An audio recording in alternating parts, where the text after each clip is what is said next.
من ضمن إثارة الجدل اللي دايما خاربة الدنيا، لازم تخلي بالك وانت بتشطب او انت مقبل على عملية التشطيب. عشان تقبل على عملية التشطيب دي لازم تخلي بالك من حبة حاجات.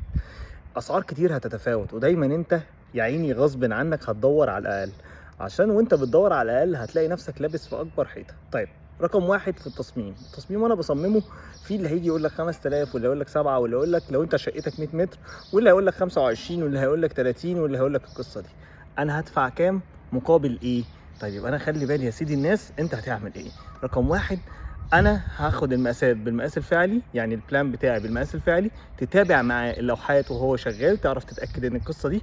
تاخد مرحله قبل الريندر تتاكد بيها، تشوف ان الوحده متقسمه على الوحدات بتاعتك تفصيليه، مش موكب ولا بلوك ولا القصه دي كلها. ليه؟ لان للاسف في تجار للشغلانه ابتدوا يسرقوا الحته دي وياخدوها مكسب ليهم.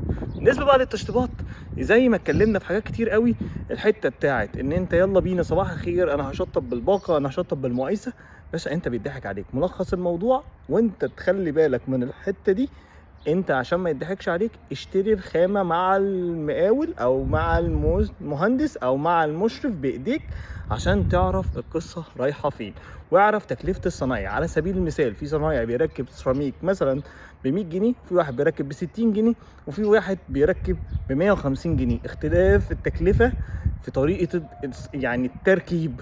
فالفكرة كلها انا هاخد ايه مقابل ايه. ما تفرحش بالسعر مقابل ان الخدمه ده يعني ايه قليله. فيبقى انا بركز ان انا اخد خدمه مقابل سعر.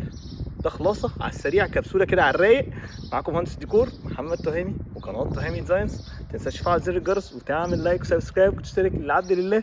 بجد بنتعب عشان نودي لكم المحتوى ده تتبسطوا منه. السلام عليكم، شرفتوني ومبسوط بمتابعتكم ليا. السلام عليكم.